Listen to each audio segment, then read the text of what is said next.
Person plugno ne oa vatez hag oa plar vad. Laboureras. Ya, gwelet vije e font deus an ilis beteg ar presbital, pe deus ar presbital beteg an ilis, prez varni ataoa, prez labour. Chomare d'ober an tamm e koz, pa ne gave gant an bennak, met ber a ber, buan a buan.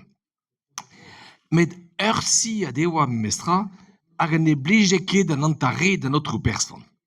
Ya, bevej pa vel an manag a lare redet din mont beteg va ilis, da laka da bon ar dour gant va fleur, pe poent din mont beteg va fresbital, da laka va vadatas var an tan, pe io e brau an amzar redet din mont da va jardin, kom eus jardin ar presbital, just va jardin met ober an tamm c'hoenna da chalotas.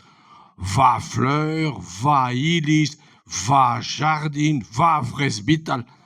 C'est un devas memestra, notre personne a var a zian, ne ket mat larat va ilis. An ilis a zo da nol dut, a digor vid a nol dut. Va fresbital, ne ket mat. Rede larat on ilis, on presbital, on jardin. Tam a tam, ar vatez oa deut ne gavat dan an dizobar deus isi, hag a lare on ilis, on presbital, on jardin, on fleur. Pa on a gavat de pardon plugno zo d'ar zul var lec'h ar Rio Bask. Person plugno ne oa peda de person plegat gweran, ili l'honneur, ili garlan, fin, no pedeg oa tro d'an dol. Gret ur pre deus a hent a klas gant ar vatez, ar gwin mat war an dol. Pa oan an gavat poent na hafe, ar vatez oa krog da furchal e kemen korn zo presbital.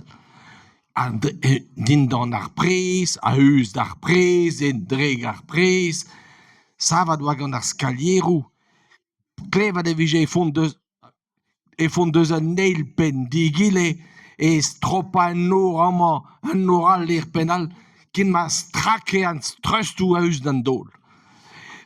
Peton ya, a hazas, ne meus ket gwell nei e bo e dich, oa teo mat e hof, me gav din da guz en tu bennak d'ober revian.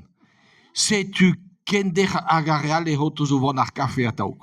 Ken mont ar deus an eil pendigile e bean, trouz, forz pegem, ben a fin mestra oa dis ken na deus ar skalierou, be realan, prez a zi salani, petra zo na gavet, kavet meus a hazas, gret ezi c'hwer vi an zo ganti, kavet meus an eil, e bas gwele.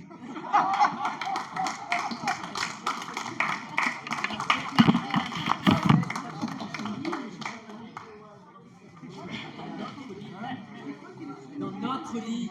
Non, les chats étaient dans notre lit. Nous, oui.